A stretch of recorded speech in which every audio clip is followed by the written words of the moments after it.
Hey boardies, welcome to AmassGames. My name is Simon. Today we're looking at Tower Up.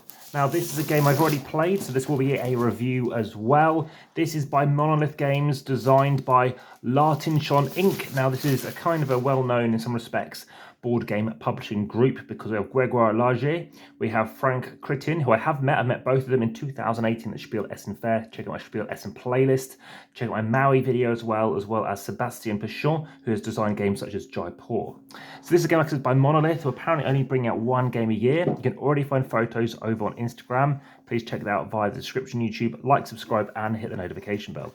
So as you can see, this is the Spanish, French, and English edition, or I guess English language edition. This is a game for 2 to 4 players. It takes about 30 to 45 minutes to play, and there'll be a separate video related to promos in it. We have wonderful pieces going on here, these various style, I guess, building towers. They make no difference, they're purely based on colours, and everyone's going to take one of these 4 boards, and you can play makes no difference as Foxhound Enterprise, Castlemaine International, Downtown Engineering, I played last time, and Lush Shore Constructions. So this is a game all about trying to get the most points, and you're getting the most points by trying to do various objectives, amongst other things, to get some points in the game too. You're also going to be moving along tracks, which you may have seen on the board a second ago. I'll show you them again in a moment. And these all been tipped over just because I tilted the board over a second ago. So like I said, I will be doing another video, but this is mainly a review as well as an unboxing teaser trailer preview video. However, I just wanted to give you kind of an insight as to what this game is about, as I've already played it. So this game I have played multiple times. I've played it at a full player count of 4. Like I said, I haven't played the other side, as I've only played it one side, which is this side. So again, I will have to sort of do some zooming out or something, maybe do it freeform. But let me just flip the board over. You can see there's a lot smaller space to play with, and this is where you're going to play with some various objectives. So you're going to be punching these out in a second. I'll show you how it looks in a moment. But we've got these cards you're going to play with. Check out my sleeving playlist. These look very much like they are 45 by 68mm cards. So you'll need some mini Euro sleeves. Check out my sleeving playlist for that too. Of course, this is going in the review playlist as well as the unboxing playlist. I have played with 6 of these cards already.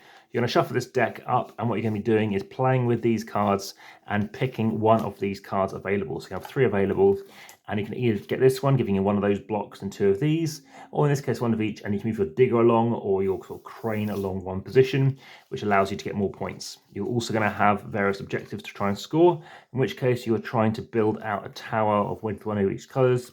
You're trying to go into, for example, 4 locations or 5 locations, etc. So what this relates to are these spaces, but there's a separate rulebook we can talk a little about this.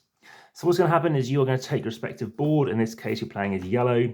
So you are going to get your yellow cone, and it's going to go in its position. And when you move your diggers along, and you can see there's different ways you can move your diggers along, then you'll get points at the end of the game, depending where they're up to. And a bit like the game Axio, so check out my video for that.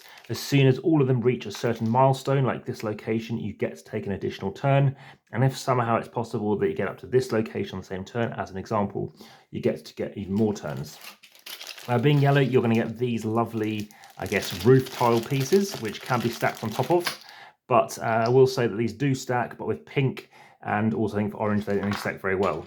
As an example, let's say I picked this up on my turn. It got 1 or 2 options on your turn. Either take a card, so you're going to get respective pieces, and you'll start off the game with 1 of every colour. Or what you can be doing is choosing to play them out. So you can have 1 out initially randomly in each of these different locations, different sections. So you've got a dark grey here. You're going to have 1, obviously, for white going out over here too. We'll punch this as well in a moment. You're going to have 1 for grey and 1 for red. It's all at random. And what you're going to choose to do on your turn is maybe you want to, let's say, because you start off with everything, play an additional thing next to something else, but not next to its existing colour. So I couldn't go here because I'm already next to black. So let's say I go here. Now what by doing that means is I'm going to already have had 1 of every colour, so I'd have to place 1 next to what's already there, and then I'm going to place out a roof.